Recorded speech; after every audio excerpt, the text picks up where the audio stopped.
Hinduism it actually resists the definition. वो सबसे पहले तो किसी ढांचे में आना नहीं चाहता।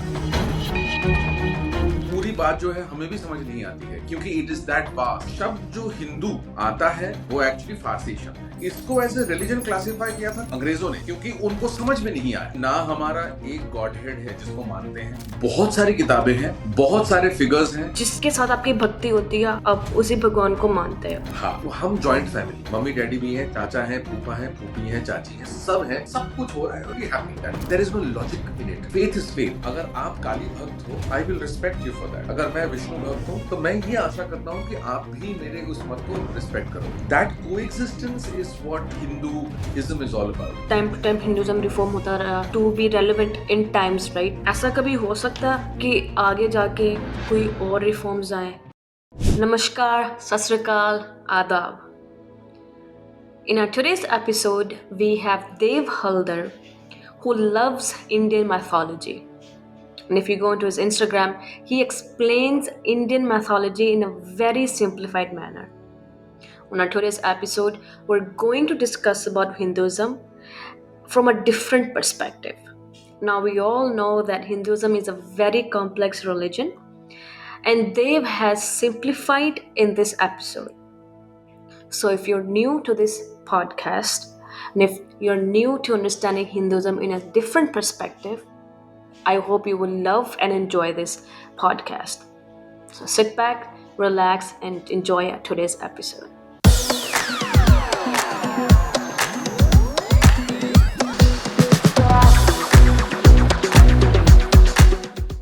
देव जी, नमस्ते।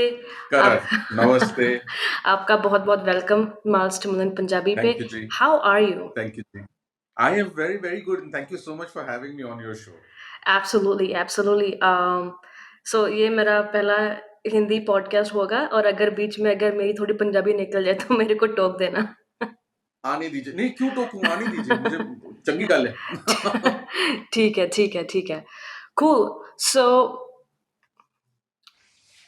हिंदुइज्म बहुत ही पुराना रिलीजन है, प्रॉब्ली द और फर्स्ट। बहुत ही कंफ्यूजिंग भी है।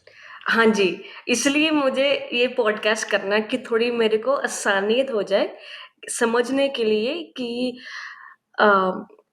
हिंदुइज्म, पहली बात तो ये है कि कहाँ से शुरू हुआ, कैसे शुरू हुआ, जी, हाँ, और हाँ। इसको सिंपलिसिटी तरीके से समझते हैं ताकि मेरे को भी थोड़ी समझ लग जाए और ऑडियंस को भी थोड़ी समझ लग जाए कि इसको कॉम्प्लेक्स रिलीजन को कैसे सिंप्लीफाइड किया जाए। सही बात है। सबसे पहले तो करण, आपके और आपके सारे देखने वालों को सत श्री अकाल, नमस्कार, नमस्ते। एंड जैसे कि मैंने कहा, थैंक यू। आप जुड़े, मैं और आपके थ्रू मैं इतने लोगों से जुड़ पा रहा हूँ, बहुत ही अच्छी बात है। एब्सोल्युटली। अब मजे की बात पे आते हैं। You were talking about Hinduism की है वो कॉम्प्लेक्स और समझने में भी दिक्कत होती है। चक्कर ये है, जो प्रैक्टिसिंग हिंदू होता है, अक्सर हम जन्म, मतलब जैसे कहते हैं ना, मतलब हम अपनी पूरी जीवन जो है हम जी लेते हैं, पर पूरी बात जो है हमें भी समझ नहीं आती है क्योंकि इट इज दैट वास्ट, बहुत ही ज्यादा विशाल है। अब अगर छोटे तरीके से इजी तरीके से अगर समझाऊं, सबसे पहले तो ये कहूंगा, हिंदुइज्म जो है it actually resists the definition. वो सबसे पहले तो किसी ढांचे में आना नहीं चाहता क्योंकि इसकी शुरुआत जो है रिलीजन से कोसों दूर, मतलब it was not meant to be a religion, जो आज भी हम कहते हैं that it is a way of life. अब ये वे ऑफ लाइफ कैसे बना, तो इसके भी कई इंटरेस्टिंग कहानियां हैं। सबसे पहले तो हम अगर देखें तो हिंदुइज्म, अभी चूंकि हम बात कर रहे हैं, इसको एक ऑर्गेनिज्म या इसको एक गाड़ी मान लेते हैं, ठीक है ना। और अब इस गाड़ी के कुछ सेलिएंट फीचर्स तो होंगे, हम गाड़ी खरीदने के पहले हम फीचर्स देखते हैं, तो जरा कुछ उसके फीचर्स चेक करेंगे। तो सबसे पहली फीचर जो हिंदू धर्म या हिंदू मत के बारे में है, वो ये है कि जो शब्द जो हिंदू आता है वो संस्कृत शब्द नहीं है, वो एक्चुअली फारसी शब्द है। और हाँ, तो ये किस लिए आया, क्योंकि जो पहली जो सभ्यता थी, which is the Indus valley civilisation, जिसको हम सिंधु घाटी सभ्यता कहते हैं, तो ये उस नदी के नाम पे पड़ा है, सिंधु, या जिसको ग्रीक ने नाम दिया था Indus, and therefore the name Indus valley civilisation.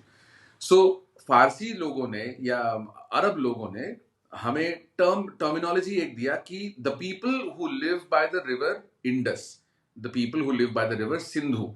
अब उनके वहां पे वो शब्द बना हिंद, अल हिंद। और वहीं से जैसे जो नाम है हिंदुइज्म या हिंदुस्तान, वो वहां से आता है।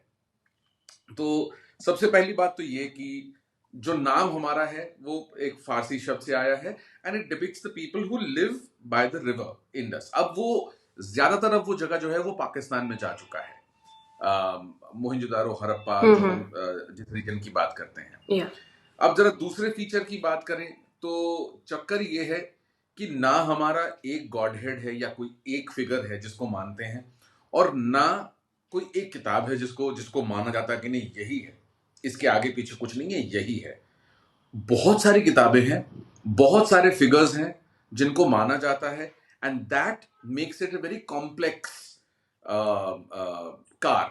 जैसे कि आप बोल रहे हो कि बहुत ही कॉम्प्लेक्स रिलीजन है, कोई एक बुक नहीं है और एक सेक्ट नहीं है, एक गुरु नहीं है, और इस कोई करेक्ट, किसी गुरु ने शुरू भी नहीं किया था, करेक्ट, ठीक है ना? तो वो कोई लीडर रिफॉर्मेशन वो उसकी वो कैसा कुछ भी नहीं है। करेक्ट, तो अगर करेक्ट, बिल्कुल सही बात। ये अरब लेकर आए थे इस टर्म को, हिंदुइज्म को, तो उन्होंने क्या देखा कि इसको हिंदुइज्म बोला जाए और इसको एक रिलीजन के जरिए से लिया जाए। करण देखो, इज्म, हिंदू शब्द में वो जो इज्म जो ऐड होता है वो ऐड हुआ करीबन 16th सेंचुरी, और इसको एज अ, और ये तभी हुआ, मतलब through the whole the travel of different races, there was a Muslim race called the Yavanas, तो उन्होंने इसका नाम जो है इज्म के साथ फिर जोड़ा था। एनी हाउ, मूविंग अहेड, इसको एज ए रिलीजन क्लासिफाई किया था कॉलोनियल ऑपरेसर्स ने, मतलब अंग्रेजों ने, क्योंकि अच्छा। उनको समझ में नहीं आया कि भाई ये कौन लोग हैं। अब अंग्रेजों ने जब इंडिया पे हुकूमत की, नॉर्थ पे कोई कह रहा है शेरावाली, ईस्ट पे कोई कह रहा है दुर्गा, कोई इधर कह रहा है पार्वती, कोई कह रहा है हम शिव के भक्त हैं, कोई कह रहा है हम विष्णु के भक्त हैं। वो बौखला गए, हम्म। उनके लिए क्राइस्ट था। वो कह रहे हैं हम्म। भाई तुम किस किस को मानते हो। अच्छा, then not just that, those are the main pantheon gods. फिर कुछ जिसे कहते हैं सेकेंडरी गॉड्स भी हैं, गॉड्स एंड गॉडेसेस, जिनको आप वन देवी या वन देवता के साथ मानते हैं। ये आते हैं through people who are in the semi urban rural places, उनकी अलग अलग मान्यताएं होती हैं, उनके अलग भगवान होते हैं। तो अंग्रेज जो है वो सच में वो चकरा गए, उन्होंने कहा कि this is way too complex. उनको, they did not know what hit them in the face. Hmm. So they basically started to classify it as a religion. तो वहां से उन्होंने वो हिंदुइज्म को या हिंदू को एज अ रिलीजन का माना गया।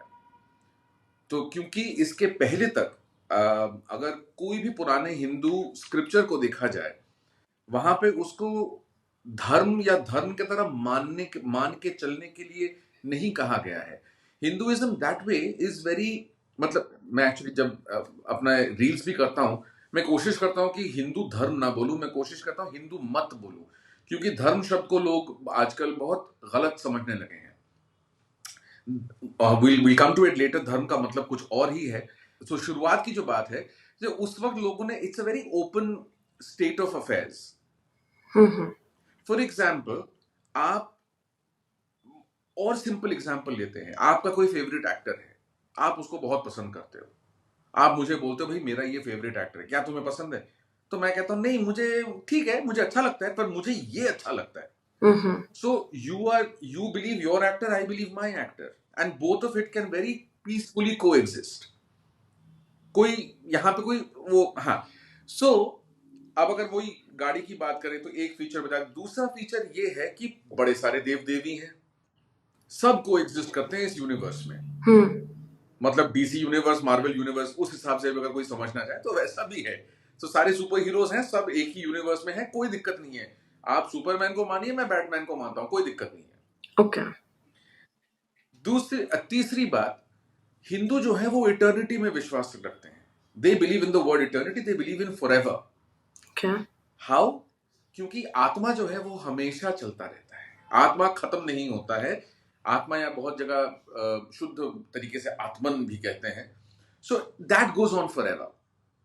बट उसके साथ साथ देर आर डिवाइन मैनिफेस्टेशंस। ये जितने भी जो सुपर हीरोज हैं, जो भगवान हैं, जो देव देवियां हैं, ये बीच बीच में ये अपने आप को मैनिफेस्ट करते हैं या आते हैं इंसान बनकर, हम इंसानों को थोड़ा सा कोर्स करेक्शन करने के लिए। कि भगवान आते हैं, आके बोलते हैं भाई आपका जीपीएस ठीक नहीं चल रहा है, इसको इस तरह से, गाड़ी को इस तरह से चलाओ। We then figure out our bearings और कहते हैं हाँ ये ठीक है। अब भगवान कई तरह से हमारे सामने आते हैं, sometimes in animal form, sometimes in human form, sometimes hybrid form, half animal half human, sometimes in our dreams, और sometimes even in their own forms, जैसे स्क्रिप्चर्स में डिफाइन किया गया है। अब आते हैं एक और मजेदार बात में। हम we believe in forever, we believe in the soul, Right. but we also believe in life after death. Mm-hmm. We also believe in life after life, body after body. जैसे गीता में श्री कृष्ण जब अर्जुन को समझा रहे थे तो उन्होंने कहा कि जिस तरह से आत्मा, जिस जिस तरह से हम मतलब इंसान एक कपड़ा बदल के, एक कपड़ा त्याग करके दूसरे या नए या फ्रेश कपड़े को पहनता है, आत्मा भी वही करती है। एक बॉडी को त्याग करके वो नए बॉडी में प्रविष्ट होता है, नए बॉडी को वो धारण करता है, एक्सेप्ट करता है, and that is how the atma continues to go on but the body dies. Okay. So the Atma is forever. Now, इसके कुछ कभी कभी मॉरल इसका एक फीचर और है, वो है कि जो हम जीपीएस की बात कर रहे थे ना, कि भगवान आके वो कभी कभी वो जीपीएस को ठीक कर देते हैं। वो जीपीएस क्या है? वो है कर्मा। अब आजकल वेस्टर्न वर्ल्ड में karma has become very popular, and people are using it in songs and all of that. That's great, and people now sort of, even in the daily parlance, they believe in good karma, which is great.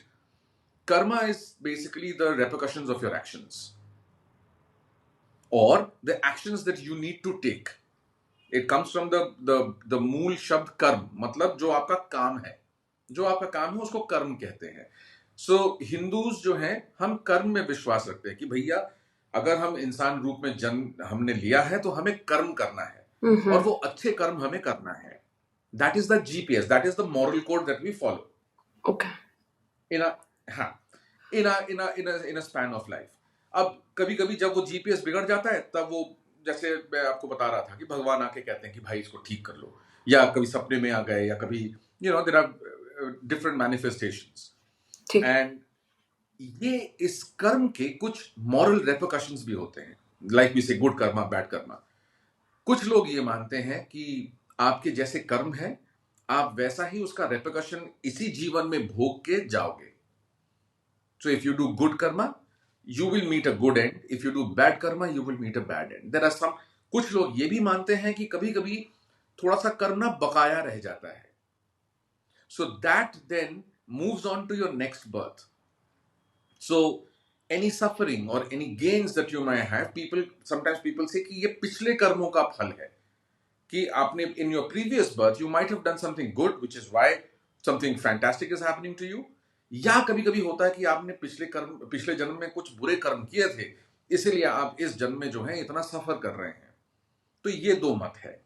और आखिरी जो fantastic feature जो है इस गाड़ी का, जिसका नाम अभी हम हिंदू मत जो हम समझने की कोशिश कर रहे हैं, वो है सैल्वेशन या मोक्ष या nirvana, not the music band and और the song, but we believe that if you are lucky enough, आपको इस जीवन मृत्यु, which is the whole cycle of life and death, rebirth, birth after birth, इस cycle से आपको मुक्ति मिलती है। So you got to understand one thing. So the Atma is forever, but everything else in this Hindu world moves in a cyclical manner, because time moves in a cyclical manner. Life, death. So it moves on. Now the Atma basically life और death के इस चक्कर में फंस जाता है, but कभी कभी उसको मोक्ष की प्राप्ति होती है। That is when you are freed, the atma is basically freed from this whole cycle of life and death. या तो आप बहुत परम अच्छे आत्मा हैं कि आपको मोक्ष की प्राप्ति हो गई, और भगवान ने डिसाइड किया है कि आपको मोक्ष मिल जाएगा because you have been through enough. और तब वो जो सोल है, ऐसा माना जाता है, वो सोल जाके परम आत्मा के साथ वो मिल जाता है. परम आत्मा together becomes परमात्मा. Hmm. So the God of gods. So you finally become one with God. Now, in most of the Hindus that you will meet or you will see, उनको मोक्ष की प्राप्ति की उनको बहुत मतलब चाह होती है, because they want that end of this whole life cycle, birth rebirth. हाँ, मतलब थक जाता है ना इंसान, कितनी बार एक काम करेगा. And then there is no guarantee कि अगले जन्म में आप इंसान बनोगे या चींटी. So this, in a nutshell, is the car that we are driving, that I am personally driving as a Hindu. तो ये मत है. अब इसमें, like I said, there are many people, as in many influences of gods, goddesses, many influences of scriptures, और वही बतेरे scriptures हैं, वेद हैं, वेदांग हैं, उपनिषद हैं, yes, पुराण हैं, फिर धर्मशास्त्र है, एग्जैक्टली इतिहास है, रामायण महाभारत. तो मतलब जानने के लिए, पढ़ने के लिए बहुत कुछ है, और उसमें से आप जो फॉलो करना चाहते हैं वो भी आपके ऊपर ही है. सो एक अगर एग्जांपल दूं कि it's like you pretty much like you choose a life, you choose your career, you move on to choose your partner, you are making your life decisions कि मुझे इस तरह की जिंदगी चाहिए. So you can also choose as a Hindu the kind of life that you want. Do you want a life of wisdom? तो फिर आप ज्ञान योग में जाते हैं, जहां आप विजडम के थ्रू आप भगवान की भक्ति करते हैं. और do you want to get into bhakti, which is कि सब कुछ छोड़ छाड़ के, ये जो दिस एंटायर कैपिटलिस्टिक वर्ल्ड जो है, और जब आप कैपिटलिस्ट वर्ल्ड में जीते हो तो मन बहुत ललचाता है, यार आज ये नई गाड़ी चाहिए, बड़ी गाड़ी चाहिए, एक गाड़ी हो जाती है, कहते हैं अच्छा एक और गाड़ी हो जाए. तो आप ये सब छोड़ देते हो, ये सब त्याग करके आप सिर्फ भक्ति, मतलब भगवान की भक्ति करते हो. और एक होता है कर्म योग, कि आपने डिसाइड किया है कि मैं अच्छा काम करता रहूंगा या करती रहूंगी, और इसी के through he you attune yourself with the God with you believe in, और द परमात्मा that you believe in. High level पे मेरे को समझ लग गया है कि हिंदुइज्म रिलीजन है क्या. Basically it's a way of life, ठीक है ना. जी, और जी. एक स्पेसिफिक फॉर्मेशन नहीं है, एक स्पेसिफिक गॉड नहीं है. आपका मतलब करेक्ट. जिसके साथ आपकी भक्ति होती है, आप उसी भगवान को मानते हैं. और तीसरा ये है, एंड का ये है कि निर्वाणा, कि इस लाइफ साइकिल से कैसे निकले. ठीक है. करेक्ट. तो अब आते हैं गॉड्स पे. ठीक है. तो जब मैं रिसर्च कर रही थी, मेरे को पता चला कि 4 मेजर सेक्ट्स होते हैं. जी. हिंदूज के गॉड्स के 4 मेजर सेक्ट्स होते हैं. हाँ. बट इन सब का बाप होता है ब्रह्मा. अच्छा. कहीं ना कहीं वो ब्रह्मा को मानते हैं. जो आप ब्रह्मा कहते हैं वो एक्चुअली ब्रह्मा नहीं है, ब्रह्मन है, मतलब पर ब्रह्मन, द सुप्रीम सोल, जिसको हम जानते नहीं है, देखते नहीं है. In fact he is above the trinity, the holy trinity of Brahma Vishnu and Mahesh also, और ब्रह्मा विष्णु एंड शिवा. ब्रह्मा को हम मानते हैं as the creator, but this particular term is Brahman, या उनके भी ऊपर, ये जो मैं जिनको पहले मैं अभी परम आत्मा कह रहा था, इट इज दैट ओनली, पर Brahman, which is finally the person who basically created this. तो वेदों में, इनफैक्ट वेदों में पर ब्रह्मन की बहुत तारीफ की गई है. यहां तक ये ऐसा भी कहा गया है that he is the person who has created everything, या शायद उन्होंने भी नहीं क्रिएट किया. तो because there is a lot of doubt in the Vedas, जो वो कहते हैं कि बिकॉज मन में इतना उनके इमोशन होता है, that they're saying that this is such a beautiful world, we wonder how it was created. किसने बनाया, किसने ये पहाड़ बनाए, किसने ये बादल बनाए, किसने ये घास बनाया, इतनी सुंदर रंग कहाँ से हैं, और ये ऋतुएं एज इन सीजन्स जैसे जैसे चेंज होते हैं, आप जो मंजर, जो नज़ारा होता है वो भी कितना आकर्षक लगता है. Winters look different, spring looks absolutely different, हर पेड़ में, हर शाख पे पत्ते और फूल. तो वेदों में इन सब चीजों के बहुत बखान किया गया है और कहा गया, and they present a question that wow who, like me, हम लोग जैसे आजकल कहते हैं ना that God is an artist. So basically वेदों में यही कह रहे हैं कि वो आर्टिस्ट कौन है जिसने ये सब बनाया है। So that is the param Brahman that they are talking about. और वो जो चार मत आप जो बात कर रहे थे, देयर इज, जो विष्णु को मानते हैं उनको वैष्णव कहा जाता है, जो शिव को मानते हैं उनको शैव कहा जाता है, जो Shakti as in the feminine form को मानते हैं उनको शाक्त कहा जाता है। एक्चुअली ये तीन मत। जो चौथा मत जो आप कह रहे हैं स्मार्ट, वो बाद में ऐड हुआ, जो आदि शंकराचार्य ने उस वक्त किया था जब हिंदुइज्म, हिंदू भाव जो है तब थोड़ा सा डार्क एजेस में जा रहा था, and Jainism was also coming up in a big way at that time. ये उस वक्त की कहानी है। बट अगर लाइक यू सेड, अगर भगवानों को अगर देखा जाए तो ये तीन ग्रुप्स, मतलब इसको अगर मैं स्पोर्टिंग वे में कहूं तो it's almost like the IPL teams. तो ये तीन टीम्स बन गए। एक टीम कहता है कि भाई विष्णु इज द बेस्ट, भाई वो प्रिजर्वर है, सब कुछ वो उसने संभाल के रखा है और कितने बढ़िया से संभाल के रखा है। He is templatised everything, things are going one after the other. In fact जब 4 महीने ऐसे होते हैं जब विष्णु सोने जाते हैं, तब भी सब कुछ बहुत बढ़िया चल रहा होता है, because he is figured everything out. वहीं पे दूसरा मत कहता है नहीं जी, हम तो शिव भगवान के भक्त हैं, अब हम ये मानते हैं कि उनसे बेहतर कोई नहीं है, जो हमेशा सारा टाइम योग में रहते हैं, who is always meditating, very simple thinking, high living, कोई डिमांड नहीं है। वो पहाड़ों में रहते हैं, उनको कुछ अच्छा घर महल शाइनी कपड़े कुछ नहीं चाहिए। He is absolutely happy the way he is, और उनको कोई डिमांड भी नहीं है। कह रहे भाई मुझे करने दो।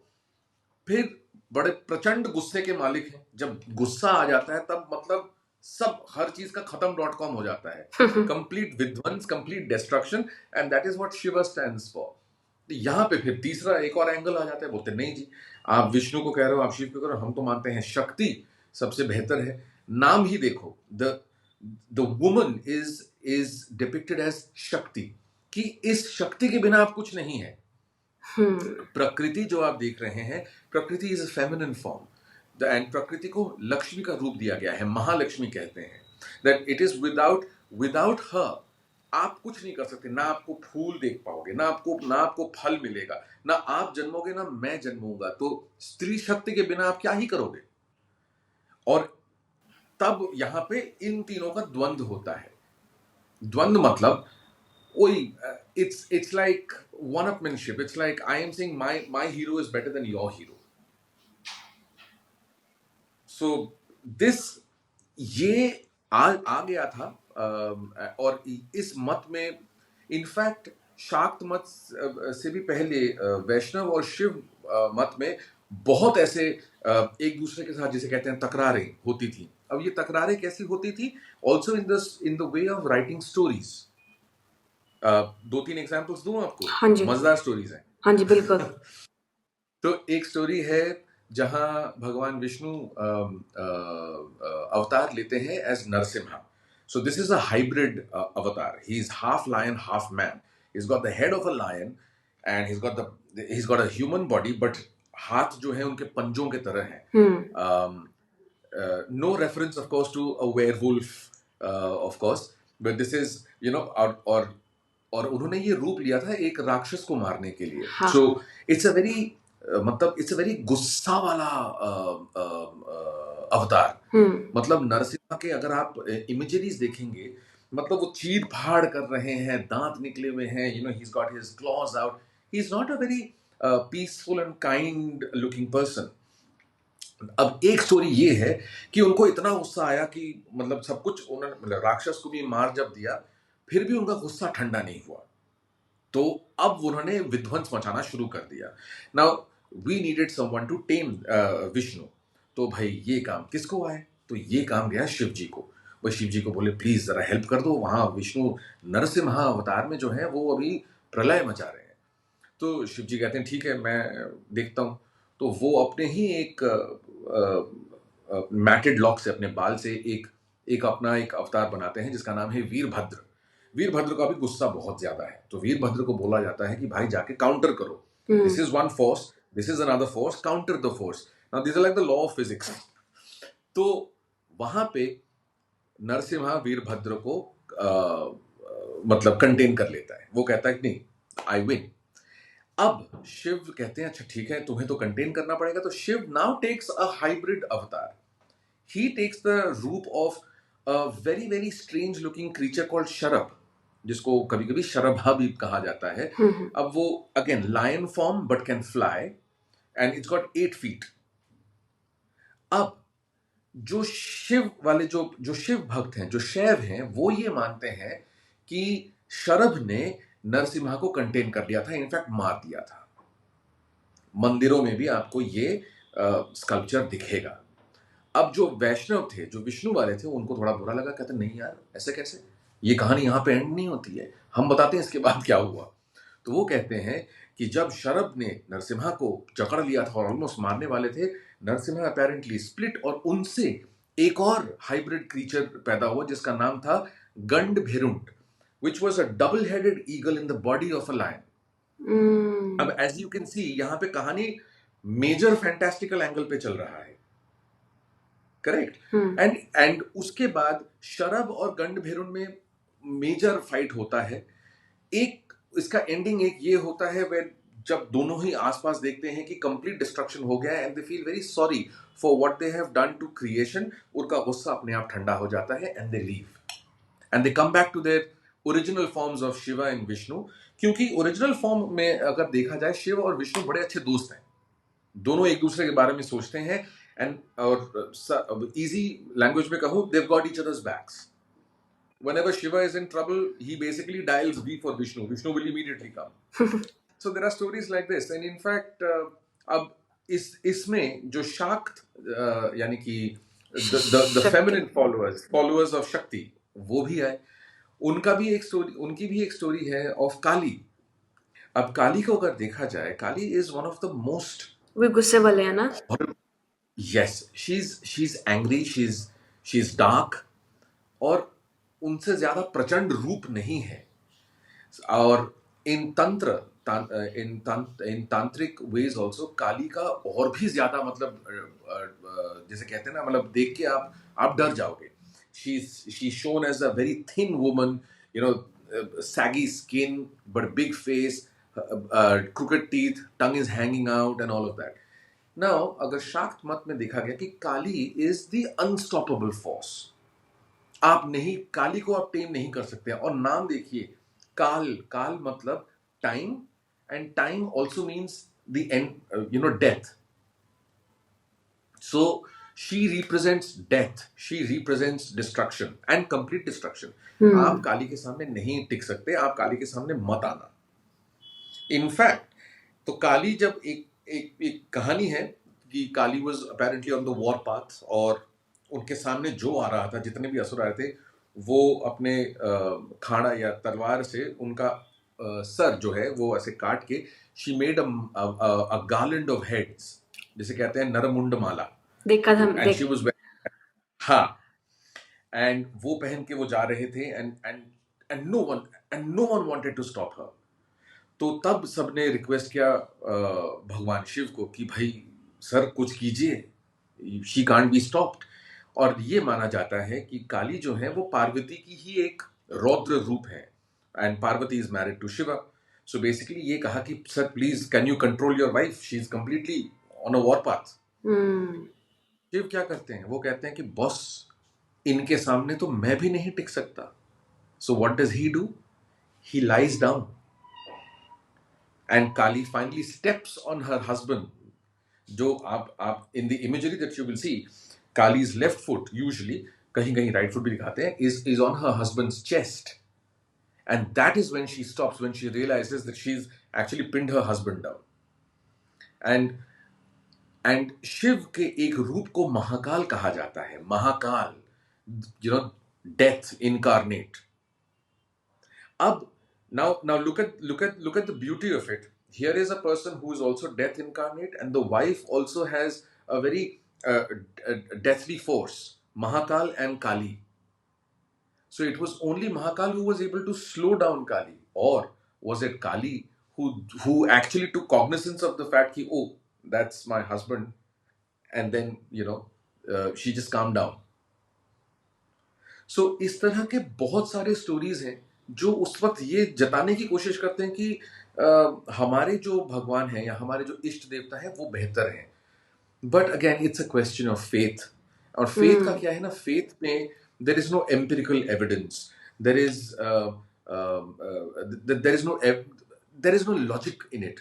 Faith is faith. आप अगर आप काली भक्त हो, I will respect you for that. अगर मैं विष्णु भक्त हूं तो मैं ये आशा करता हूं कि आप भी मेरे उस मत को रिस्पेक्ट करोगे. And that coexistence is what Hinduism is all about. यहाँ पे एक इंटरेस्टिंग चीज कहना चाहूंगा. German scholar Max Muller, and he was a great not just a scholar, but he was a great follower of the Indian scriptures. I think Max Muller ने वेदास को manipulate किया था, राइट, चेंज किया था. देखो, there are different ways to look at it. I mean, यहाँ पे I will not comment on that. But first, let me take you to a coin that he had termed. एक उन्होंने term बनाया था, कथीनोथीज्म. हम हिंदुइज्म को कहते हैं पॉलीथीइस्टिक, मतलब many gods. Yeah. Max Miller ने जो वर्ड जो कॉइन किया है, कथीनोथीज्म, which basically means the worshipping of one god at a time. Interesting बात, अगर आप हिंदू कैलेंडर देखो, it is one festival after the other, one, और हर उस फेस्टिवल में हम एक भगवान को जरूर पूजते हैं. There is Basant, there is Saraswati puja, सब सफेद पहनते हैं, माता सरस्वती की पूजा होती है. Basant Panchami, you are celebrating spring season, सब येलो पहनते हैं. There is lots of food and music. So there is a lot of cultural traditions also that keep coming in. Then then of course there is Ganesh Chaturthi, which is very very huge in the western part of India. Maharashtra वगैरह में बहुत ही धूमधाम से मनाया जाता है. आपको आजकल पैन इंडिया में होने लगा है. गणेश चतुर्थी जैसे ही खत्म होता है, then there is Durgotsav, which is Durga Puja, which is essentially east of India, Bengal, Odisha, Assam part and other parts.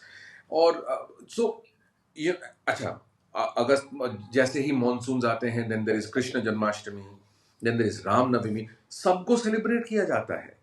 And I feel, if you ask me personally, मुझे ये बात मुझे बहुत पसंद है कि सबको सेलिब्रेट किया जाता है.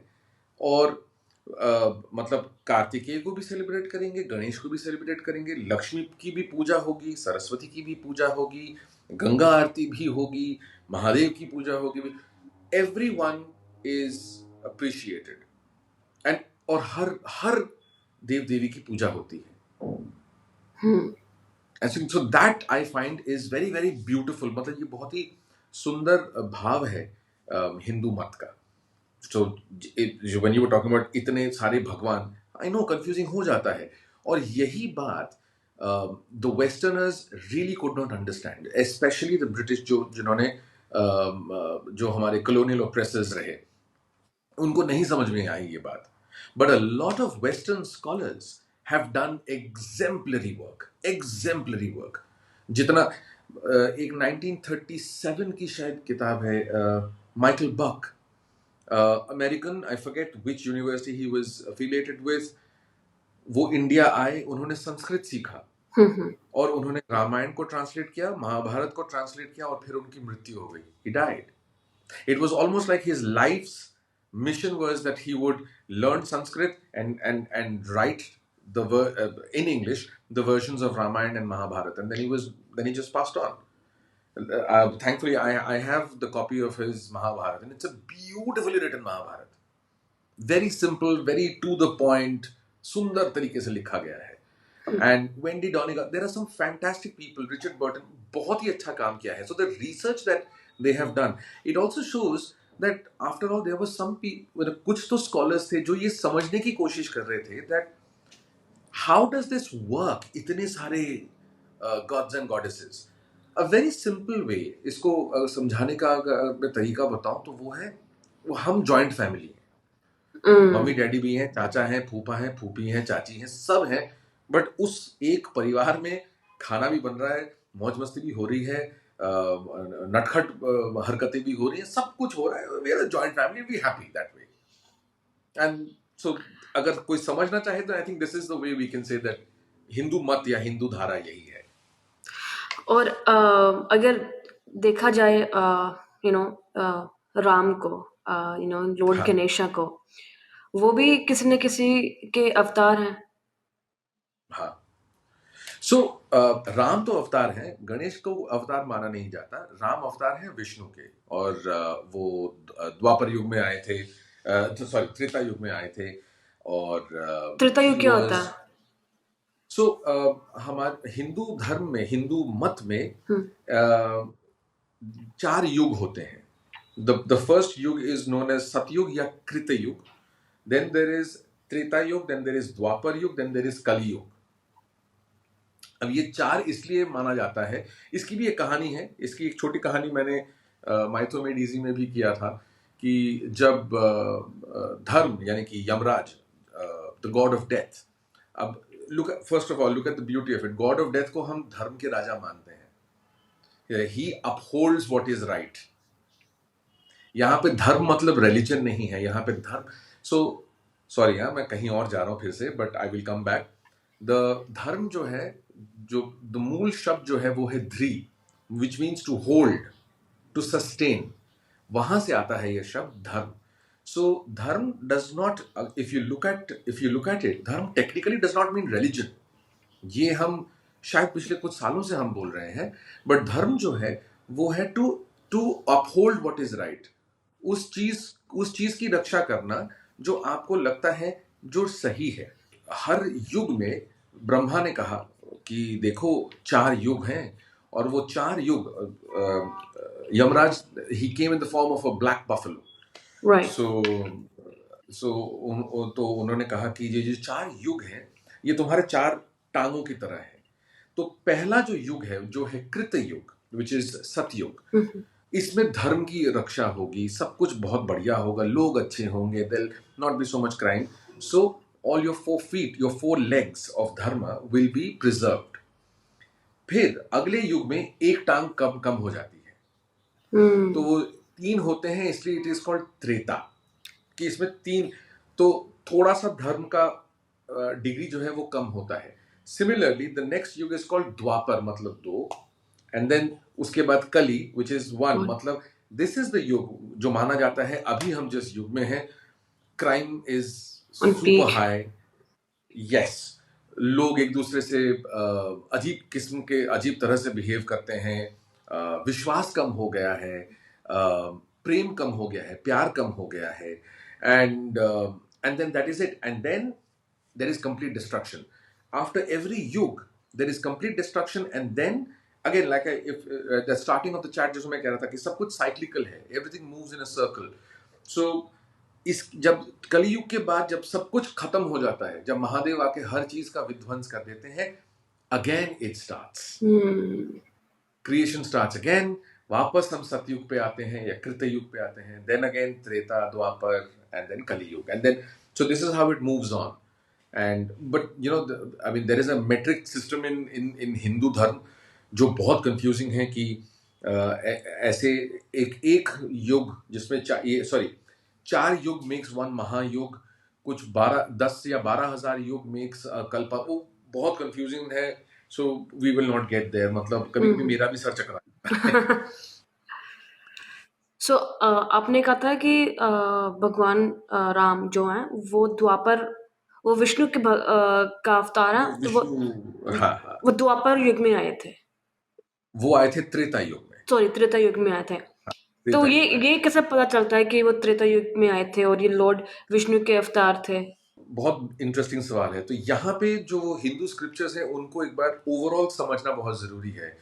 जो जैसे पहले तो वेद हो गए, 4 वेद हैं, उसके बाद उपनिषद आए, धर्मशास्त्र आए, मनुस्मृति आई, और फिर बनने लगे पुराण। अब पुराण जो है, Shiva Purana, right? 18 Purana, Shiva Purana is one of them. Okay. So there are 18 Purana which are supposed to be, जिनको महापुराण कहा जाता है, और कुछ छोटे छोटे और भी पुराण हैं। बहुत लोग कहते हैं कि 18 से ज्यादा है, बट ऐसा माना जाता है कि 18 मेन महापुराण है और बाकी जो है 18 छोटे पुराण है। अब पुराणों में इंटरेस्टिंग थिंग इज कि पुराणों को की जो स्टोरीज हैं उनको वेदों के तरह उतना अथॉरिटेटिव माना नहीं जाता है, बट जितना कल्चरल इन्फ्लुएंस पुराणों में है, you can not beat it, वो और कहीं नहीं है।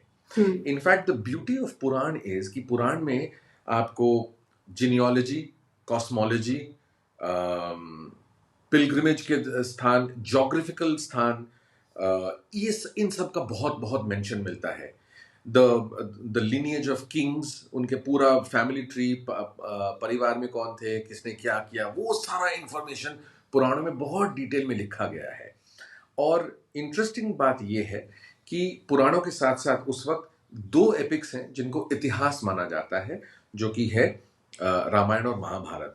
यहां पे एक चीज कहना बहुत जरूरी है कि इतिहास शब्द को हम हिस्ट्री समझते हैं। History, the way we have understand the word history and the way we have learned history, is things which are based on evidence.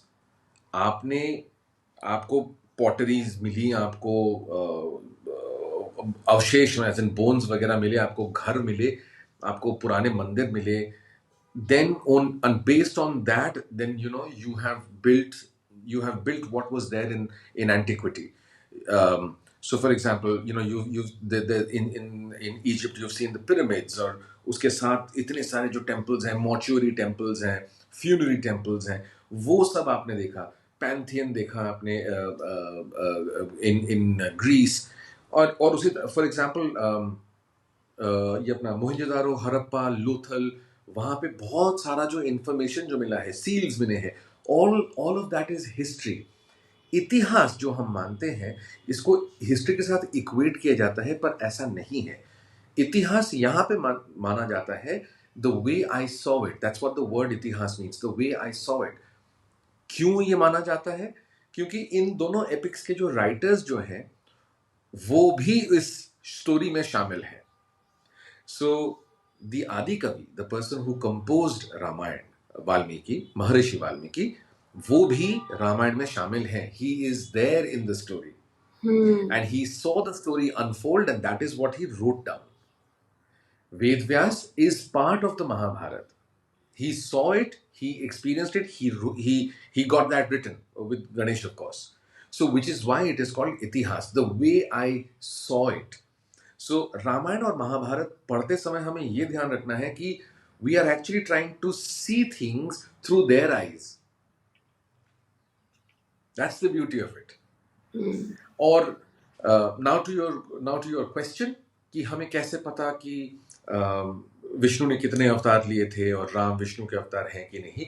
अब ये पुराणों से मिलती है हमें बातें। तो जैसे द सिक्स्थ पुराण, महापुराण जिसको कहते हैं, गरुड़ पुराण, उसमें उसको थोड़ा सा अथॉरिटेटिव माना जाता है for all the avatars of Vishnu. तो उसमें जैसे पता चलता है कि विष्णु ने इस दुनिया के रक्षा के लिए कई बार इन डिफरेंट युगस उन्होंने अलग अलग अवतार लिए थे। जैसे मैंने शुरुआत में कहा था, वो थोड़ा सा जीपीएस का थोड़ा सा कोर्स करेक्शन ठीक करने के लिए। तो राम बनकर आए थे कि वो हमें एक अच्छा, एक सही मार्ग दिखाएं और रावण जैसे शक्तिशाली एंड फोर्सफुल फोर्स का नाश करें। Now if you look at another very beautiful thing, यहां मैं यूजुअली कंपैरिजन करना नहीं चाहता, पर अगर हम कंपैरिजन अगर हम अपने दिमाग में करें तो यूजुअली रिलीजन, यहां पे मैं रिलीजन वर्ड इस्तेमाल कर रहा हूं, यहां पे दिखाते हैं there is a good power and there is a bad power, there is good versus evil, right. और वो एक ही पर्सन होता है, there is a god, there is Satan. Hindu मत में ऐसा नहीं है। गॉड्स तो हैं, बट अब तर्क के लिए, आर्ग्यूमेंट के लिए कोई बोल सकता है अरे असुर तो हैं, राक्षस तो हैं, दानव तो हैं, but they are all brothers, they are all interlinked. बट उनमें से कभी कभी कोई सर चढ़ के जब बोलता है उसको दबा दिया जाता है। आप ये कह रहे हैं कि कोई बुरी पावर नहीं है, दोनों एक सेम पावरफुल फोर्सेस हैं, बट ये होता है कि अगर एक पावर ज़्यादा शक्तिशाली होगी and knowingly and unknowingly create destructions, उसको दबाने के लिए एक पावर उस करेक्ट। पे हावी हो जाती है ताकि उसको शांत शांत रख सके। क्योंकि अगर ऐसा नहीं होता तो हमेशा देवताओं को एज इन उनको हमेशा पॉजिटिव लाइट में दिखाया जाता। बट इन द पुराण देवताओं को कई बार ग्रे एरियाज में दिखाया गया है। Indra has hmm. Committed quite a few number of crimes. He suffers from jealousy. आप सुखी क्यों हो? मुझे हो रही है जेलसी, मेरे अंदर तड़पन मच रही है कि यार मुझसे झेला नहीं जा रहा। Why are you so beautiful? Oh, I really want you. नहीं, मुझसे रुका नहीं जा रहा। तो ये इसलिए दिखाया गया है ना। यहाँ पे आई मस्ट से जो जिन्होंने लिखा है, ये अगर ऊपरी सतह से अगर हम देखें, if we just scratch the surface, these are fantastic stories. Okay, पढ़ने में बहुत मजा आता है। There is sex, there is drama, there is battles and bloodshed and सब कुछ है। देयर इज पॉलिटिकल ड्रामा, सब कुछ है, कमी नहीं है। कहीं कहीं फैंटास्टिकल कैरेक्टर्स भी आ जाते हैं। But when you go down, when you deep dive, जब आप बिल्कुल नीचे जाते हैं, देन यू रियलाइज कि ये जो कुछ दिखाया जा रहा है ये सब मानव प्रवृत्ति है। It's all human behaviour. I feel that most of Hindu scriptures are very psychological. They actually tell you everything. Now it depends on you how much you want to know. आपको बताएंगे सब, आप कितना समझना चाहते हो वो आपके अपने समझ पे है। जैसे कहते हैं कि महाभारत में सब कुछ है। इस दुनिया, जो महाभारत में है वो इस दुनिया में हो रहा है। ऐसा कुछ नहीं है जो दुनिया में हुआ हो जो महाभारत में नहीं है। अब वो केस स्पेसिफिक नहीं है। आपको अगेन सब कुछ जो है बहुत सिंबॉलिक तरीके से कहा जाता है। Why is it? नहीं तो आप सोचो, ये जो हम, चूंकि आपने राम के बारे में बात की, अब राम बोलते ही रावण दिमाग में आता है कि राम और रावण की जो लड़ाई हुई थी और श्री राम विजयी हुए एंड एवरीथिंग। बट आप ये सोचो कि क्यों एक बहुत नामी और रिस्पेक्टेड ऋषि जो मुनि थे, उनका बेटा ऐसा कैसे हो गया? रावण, कुंभकर्ण और विभीषण थे तो तीनों ही ऋषि पुत्र। And the father was a very very illustrious father, Vishrava. उनके पिताजी Pulastya was one of the 7 sages, I think son of Brahma. So अगर देखा जाए, सो रावण, कुंभकर्ण और Vibhishana are in the direct lineage of Brahma. मगर वही एक्स्ट्रा पावर आ गया एंड देन ईगो, मुझसे बेटर कोई नहीं है, तुम सब मेरे नीचे हो बिकॉज आई एम सुप्रीम। वो अहम आ गया, वो ईगो आ गया, वो ये आ गया कि भाई मैं परम ज्ञानी हूं, मुझे आता सब कुछ है। भगवान शिव मुझे पसंद करते हैं। I know him, he knows me. It's not like saying I know him and he doesn't know me. It's like saying for example I know Barack Obama but Barack Obama doesn't know me. But यहाँ ये है कि मैं शिव जी ने मुझे gift दिए हैं, मुझे अस्त्र दिया है, चंद्रहास खड़ग उन्होंने मुझे गिफ्ट किया है, तो मुझसे बेहतर कोई नहीं है। बट भाई सच्चाई ये है, तुमने अपने हाफ ब्रदर को घर से निकाल दिया, तुमने गलत हरकतें की हैं with his daughter in law, तुमने अपने ही 7 बेटों को बिना सोचे समझे एक एक करके तुमने बलि चढ़ा दी। तुमने नवग्रहों को तुमने कैप्चर कर रखा था कि भाई नहीं, मेरा बेटा सबसे बेहतर हो, इसको किसी और चीज की मतलब that he has to be the ideal designer child. Now look at it, Ravan wanting a designer child, तो इसीलिए वो क्या करते हैं, एस्ट्रोलॉजी के मुताबिक वो जो नवग्रह होते हैं, he controls all of them and he makes sure that his child has the perfect planetary positions. यही डिजाइनर चाइल्ड वाली बात हो गई। तो आज के टेक्नोलॉजी में क्या हो रहा है, people are wanting designer children ना। I have heard of stories where doctors have actually said that parents come to us and say when they are trying to be on the family way, वो doctors को बोलते हैं हमारा बेटा scientist तो बनेगा ना। डॉक्टर कैसे बोलेगा भाई? मनोस्थिति, आपके दिल की बात, आप कैसे सोचते हो, आपका दिमाग कैसे, आप, ये सब है इन स्टोरीज में। It is for you to decipher what you want to take from it. And that is the beauty, like you said about Ganesh. Ganesh की इतनी ब्यूटीफुल स्टोरीज हैं, बट कहीं कहीं कॉन्ट्रास्टिंग स्टोरीज भी हैं, पर क्या कभी इसको हाँ लेकर झगड़े हुए हैं? नहीं। हाँ। जैसे कि आप बता रहे थे कि कई देशों में बोलते हैं कि गणेश भी बच्चे हैं। हाँ, कई बोलते हैं कि वो बैचलर हैं, कई बोलते हैं कि नहीं उनकी उनकी शादी हो शादी। चुकी हो या करेक्ट।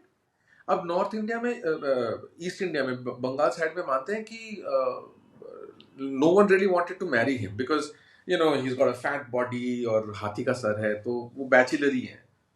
पर वेस्टर्न हमारे पश्चिम भारत की तरफ जाइए, उनकी दो बीवियां हैं, रिद्धि और सिद्धि।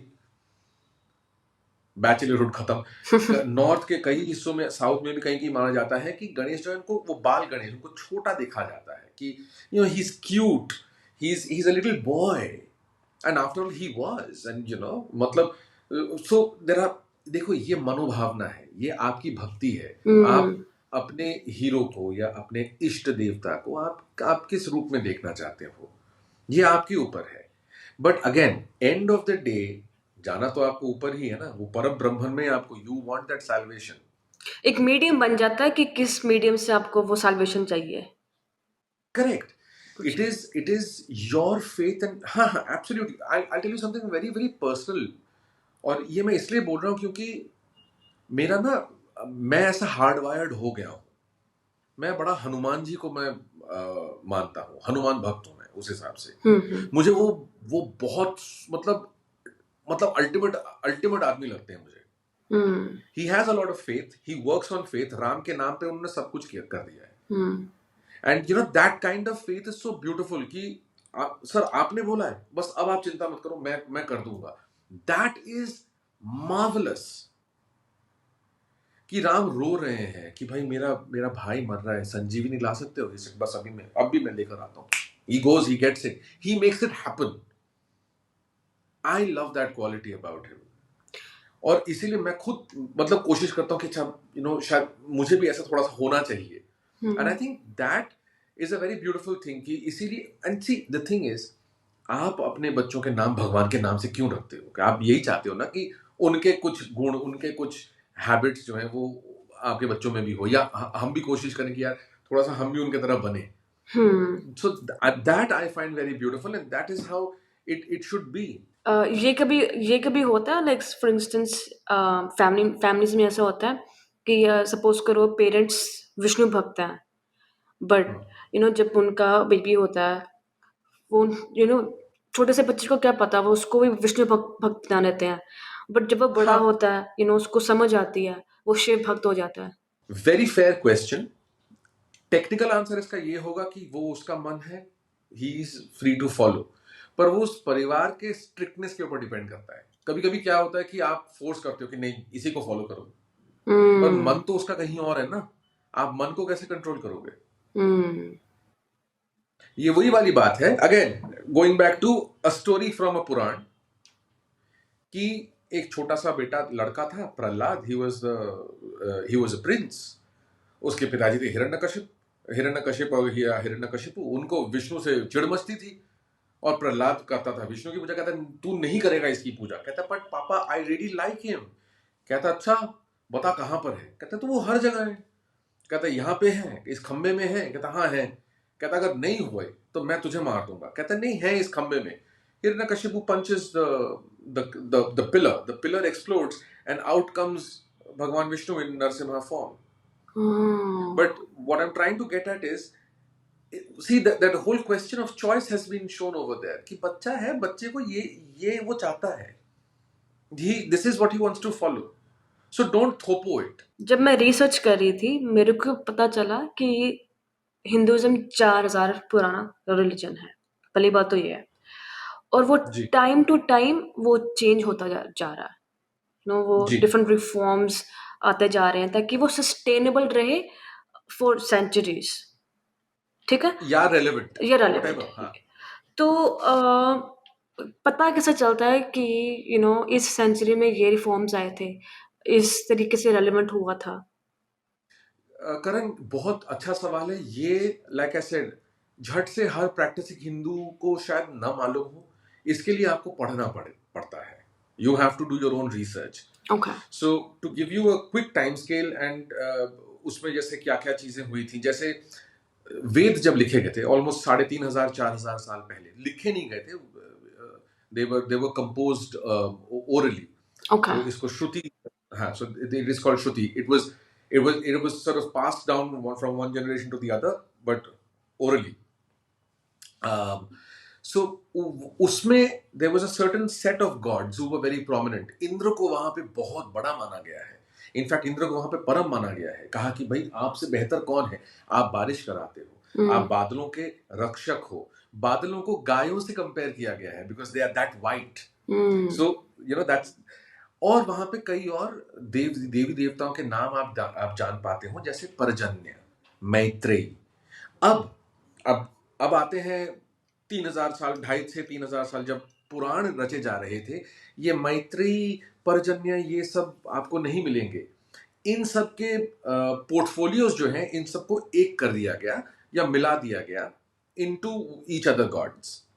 अब the Indra of the Vedas and the Indra of the Purana is absolutely different.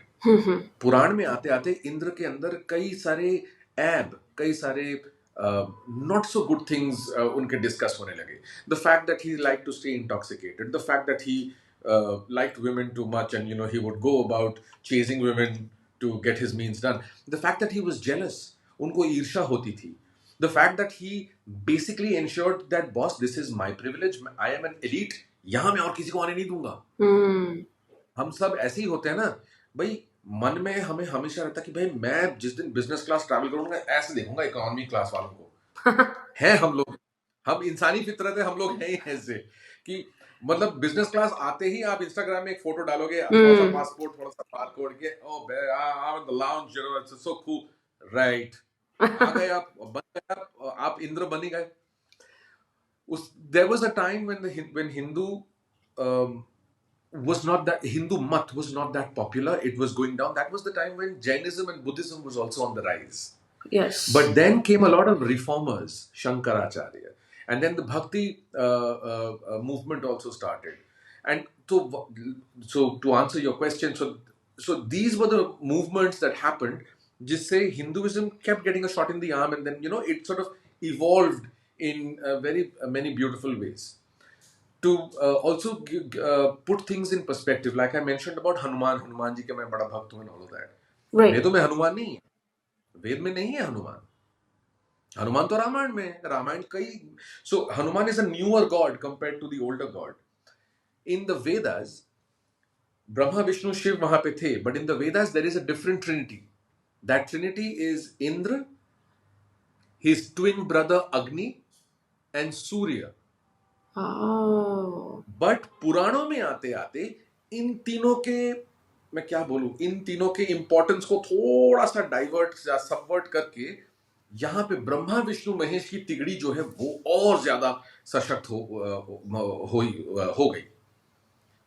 And then like I said कि Purans give you a very beautiful idea of geographical locations also. So that Krishna is Brij, Vrindavan.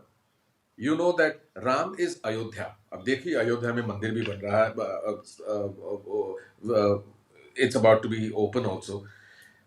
Shiv, Kailash and Kashi, which is Banaras. So ये सारे mentions वहाँ पे हैं, which is why these scriptures become so alive. They're still alive. ये अभी भी आपसे बातें करते हैं. हमको ये तो पता है कि time to time Hinduism reform होता रहा to be relevant in times, right.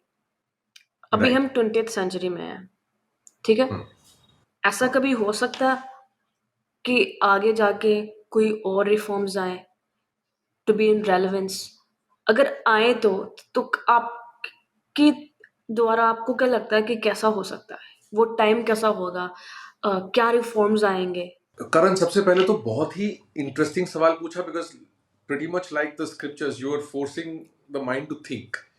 यहाँ पे मैं एक चीज बोलूंगा, अभी इस वक्त अगर आप इंडिया में होते और अगर आप देखते कि इंडिया में क्या चल रहा है, there is a huge upswing of Hindu culture.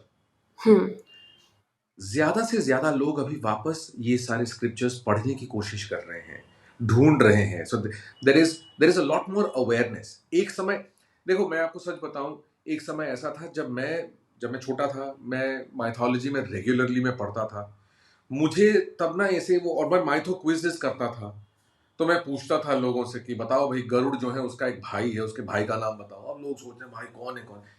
आज अभी आपने नहीं, अगे आप सॉरी, आज अभी आप ये नहीं पूछ सकते क्योंकि लोगों को मालूम है. ज्यादातर लोगों को मालूम है क्योंकि लोग पढ़ रहे हैं.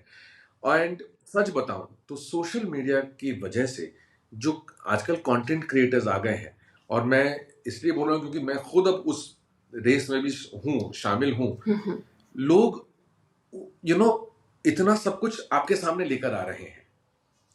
आप अगर जयपुर जाएं और जयपुर के म्यूजियम में आप खूबसूरत पत्थर से बनी हुई दुर्गा प्रतिमा देखें. आप कर्नाटक जाएं और वहाँ के जो भतेरे जो मंदिर है वहाँ पे अगर आप वो कार्विंग्स और स्कल्पचर्स आप देखें, उससे रिलेटेड आप स्टोरीज जब आप पढ़ते हैं, इट इज ऑल अलाइव. 50 रुपए के नोट में वो जो कोणार्क सन टेम्पल की जो छवि है, it is also giving birth to a lot more tourism. So I think मैं इसको रिलीजियस टूरिज्म तो नहीं बोलूंगा, हालांकि रिलीजियस टूरिज्म भी इस वक्त जो है काफी बहुत बढ़िया तरीके से चल रहा है.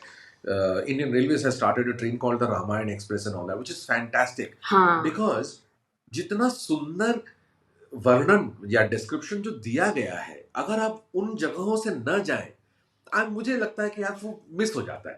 Again it's pretty much like I have another, ये माइथो से कोई कनेक्शन नहीं है. मैं जैसे बैटमैन का बहुत फैन हूँ. जैसे मैं डीसी वर्ल्ड के बारे में मैं बात कर रहा था, और क्रिस्टोफर नोलन ने जब द डार्क नाइट बनाई थी with Heath ledger and Christian Bale, तो मैं 2014 साल में मैं शिकागो गया और मैं पैदल 27 किलोमीटर चला अपने कैमरा और ट्राइपॉड को लादे.